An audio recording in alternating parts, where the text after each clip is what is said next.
വ്യാപാര തർക്കങ്ങൾ പരിഹരിക്കുവാൻ ഇന്ത്യയുമായി ഉടൻ തന്നെ ചർച്ചകൾ നടത്തുമെന്ന് അഭിപ്രായപ്പെട്ട അമേരിക്കൻ പ്രസിഡന്റ് ഡൊണാൾഡ് ട്രംപിന് അനുകൂലമായ മറുപടിയുമായി ഇന്ത്യയുടെ പ്രധാനമന്ത്രി നരേന്ദ്രമോദി. ഇന്ത്യയും അമേരിക്കയും അടുത്ത സുഹൃത്തുക്കളാണെന്നും ഇന്ത്യ US പങ്കാളിത്തത്തിൻ്റെ പരിധിയില്ലാത്ത സാധ്യതകൾ തുറക്കുന്നതിന് ചർച്ചകൾ വഴിയൊരുക്കുമെന്നും മോദി പ്രസ്താവിച്ചു.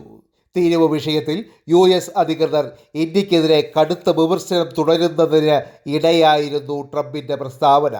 അടുത്ത സുഹൃത്തായ നരേന്ദ്രമോദിയുമായി വരുമാഴ്ചകളിൽ സംസാരിക്കുമെന്നും രണ്ട് രാജ്യങ്ങളുമായുള്ള പ്രശ്നങ്ങൾ പരിഹരിച്ച് നല്ല പരിസമാപ്തിയിലെത്തുവാൻ ബുദ്ധിമുട്ടുകൾ ഉണ്ടാകില്ല എന്നാണ് താൻ വിചാരിക്കുന്നതെന്നും ട്രംപ് അഭിപ്രായപ്പെട്ടു. ട്രംപിൻ്റെ ഈ പ്രസ്താവനയ്ക്ക് ശേഷമാണ് നരേന്ദ്രമോദിയും അമേരിക്കൻ പ്രസിഡന്റ് ഡൊണാൾഡ് ട്രംപുമായി വ്യാപാര പ്രശ്നങ്ങളിൽ ചർച്ചകൾ നടത്തുമെന്ന് പ്രസ്താവിച്ചത്. റഷ്യയിൽ നിന്ന് ക്രൂഡ് ഓയിൽ വാങ്ങുന്നത് മൂലമാണ് അമേരിക്കയും ഇന്ത്യയും തമ്മിൽ പ്രശ്നങ്ങൾ ഉടലെടുത്തത്. കൂടാതെ പാകിസ്ഥാനുമായി നടന്ന ഓപ്പറേഷൻ സിന്ദൂർ അവസാനിപ്പിച്ചത് അമേരിക്കയാണെന്ന ട്രംപാണെന്ന വീരവാദവും ഇന്ത്യ അംഗീകരിച്ചിരുന്നില്ല. ഇതെല്ലാമായിരുന്നു ട്രംപിനെ കുപിതനാക്കിയത്. ഇതേ തുടർന്നാണ് അമേരിക്കയിലേക്കുള്ള കയറ്റുമതിക്ക് ഇന്ത്യൻ ഉൽപ്പന്നങ്ങളുടെ കയറ്റുമതിക്ക് 50% പിഴച്ചുങ്കം അമേരിക്ക ചുമത്തിയത്. എങ്കിലും ഇന്ത്യ തൻ്റെ അടുത്ത വ്യാപാര പങ്കാളികളുമായ റഷ്യയുമായുള്ള ബന്ധം ഊഷ്മളമാക്കി തുടരുകയും ചെയ്തു.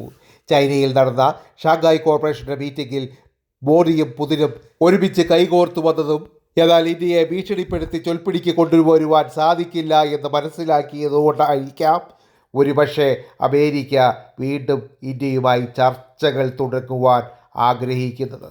എന്തായാലും മോദിയും ചർച്ചയ്ക്ക് യെസ് എന്നതാണ് മറുപടി നൽകിയിട്ടുള്ളത്.